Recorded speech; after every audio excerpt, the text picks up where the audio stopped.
a gente alertava muito na campanha eleitoral que isso ia acontecer, né? Isso a gente sempre falou. Nós falávamos que quando começasse o governo do PT, efetivamente, nós teríamos problemas sérios com direito de propriedade, com respeito às leis, e seria um Estado complacente com esse tipo de situação. E é exatamente o que está acontecendo. Nós estamos falando aí em 3 linhas principais de movimentos de invasores.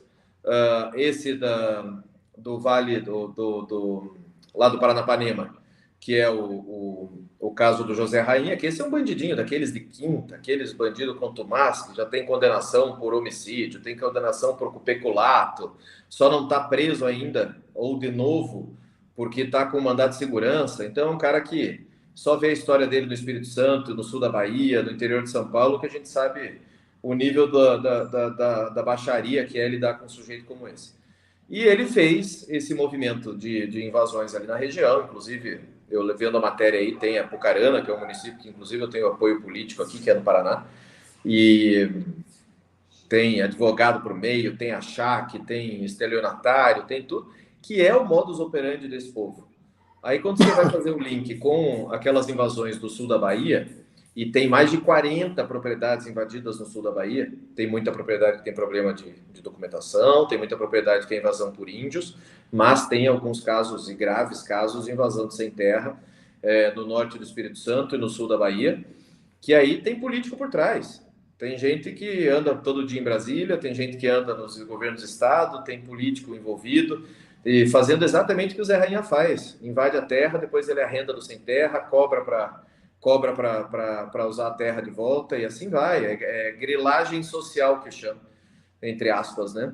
É um verdadeiro absurdo. E a questão da Suzano, papel e celulose, que é muito parecido com a questão da Cutrale lá atrás, parecido com a Araupel, parecido com a Bayer, com a BASF, com a Monsanto, são movimentos políticos que invadem propriedades produtivas, empresas produtivas, só a Suzano mais de 7 mil empregos, para mandar o recado para a política. Ninguém ali está interessado em reforma agrária, não existe isso. Reforma agrária se faz dando terra para quem tem vocação para terra, para quem quer se fixar na terra, que quer produzir, que quer fazer com que aquilo gere efetivamente lucro e tenha, obviamente, a condição de sustentar a sua família. Isso que é reforma agrária, não é fazer movimento político para botar meia dúzia de acampado lá e ainda ficar sob a tutela de um movimento político, social, que pretende única e exclusivamente usar como massa de manobra. Eu, várias vezes, no mandato passado, quando o presidente Bolsonaro, nós fizemos aquele grande programa com o Geraldo Mello lá no INCRA e com a Tereza no Ministério da Agricultura, de fazer a titulação dos assentamentos no Brasil, foram mais de 400 mil famílias tituladas. Só aqui no Paraná nós fizemos 5 mil famílias que receberam o seu título e que hoje são produtores rurais de fato, com o documento da sua terra, que podem acessar crédito, que podem fazer financiamento, podem vender, podem arrendar, ou seja, a propriedade deles. E quem nos pediu isso? Os próprios produtores assentados. Teve um caso que eu posso contar aqui para vocês, que é emblemático na minha vida. Em 2006, eu tive minha fazenda invadida pela Via Campesina, por uma questão política também, na época. E agora, na campanha eleitoral passada de prefeito, eu fui num município chamado Congoinhas, aqui do lado da cidade que eu moro, Santo Antônio da Platina, chama Congoinhas, tem muito assentamento ali. E um dos líderes que invadiu minha fazenda, que tentou invadir minha fazenda em 2006, chegou para mim e falou assim: ó, eu tava no acampamento lá para invadir sua fazenda, eu fiquei aqueles 45 dias na frente da tua casa armado, para a gente não deixar vocês fazerem campanha. Foi no meio da campanha eleitoral de 2006, um rolo, um horror. Mas eu quero te pedir socorro. Eu preciso do meu título para poder me libertar desse povo, porque se eu não fosse lá, minha mulher ia para a rua, meus filhos apanhavam, minhas roupas ficavam todas jogadas no chão. Eu preciso de ajuda, eu preciso ter o meu título. Isso é o MST, é um movimento criminoso que não tem nem personalidade jurídica, e aí me impressiona a esquerdinha caviar elogiando esse tipo de gente, fazendo lojinha de produtos orgânicos, fazendo coisas, sendo que nem personalidade jurídica esse povo não tem. Então é um movimento criminoso que vai contra a lei. A nossa Constituição prevê o direito de propriedade. Aliás, é importante ressaltar o trabalho disso do Abelardo Lupião, meu pai, do Ronaldo Caiado, de tanta gente lá atrás, quando fundaram a UDR para na Constituinte poder colocar a terra como propriedade privada. Então lá, propriedade privada, esbulho possessório, Invadir terra produtiva é crime, invadir propriedade privada é crime, e nós agora no Congresso temos diversas iniciativas, como o caso da CPI, né, o que você está colhendo as assinaturas para que a gente possa investigar esse caso das invasões, como também a questão da legislação em relação ao esbulho possessório, que nós vamos deixar muito mais rigorosa, a questão também sobre retirar dos programas e qualquer programa social aquele que invadir propriedade produtiva, ou seja, fazer com que esse povo entenda que oba-oba não pode rolar. Agora, infelizmente, falta ainda, por parte do governo federal, um basta de chamar os seus aliados, os seus amigos, os seus companheiros e falar: epa, peraí, vocês estão me dando problema político aqui, vamos parar com essas ondas de invasões. Estou aguardando ainda, acho que na nossa posse lá você estava no evento, o Gideão estava também, viram os nossos discursos lá e acho que o recado foi muito bem dado e estamos aguardando que tanto o governo da Bahia cumpra essa integração de posse, como o governo federal chame esse povo, que são seus aliados, estiveram na campanha do presidente, e diga que eles parem de fazer isso.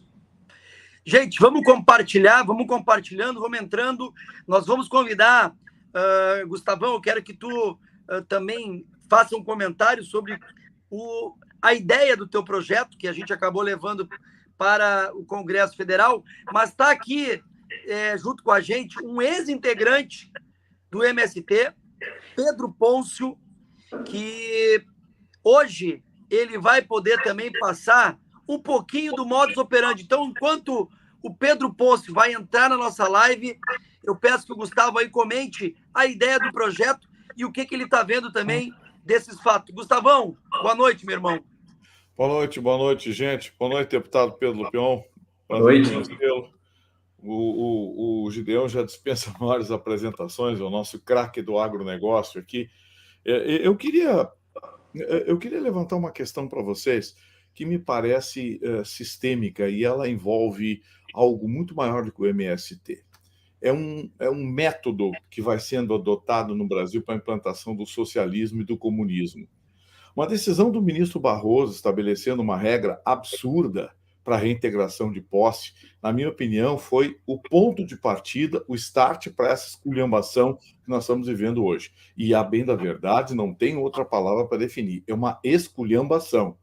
Eles estão invadindo, fica por isso mesmo. O Flávio Dino desesperado, querendo desarmar todo mundo, querendo tirar munição de todo mundo. Está evidente de que o país ruma para o caos.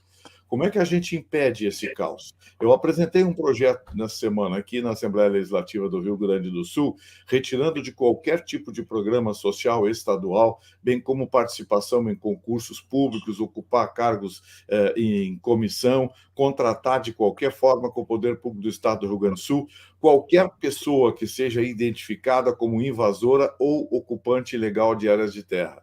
E incluir nisso aí também a ocupação de áreas circunvizinhas de rodovias estaduais e rodovias federais concedidas. Ou seja, a ideia é recrudescer de tal forma que a gente consiga, através até mesmo da justiça e colocando a própria justiça em xeque, uma mudança de parâmetros. A gente tem, infelizmente, o MST no governo. Está no governo. Tem gente indicada pelo MST que está no governo, ocupando cargos em Brasília.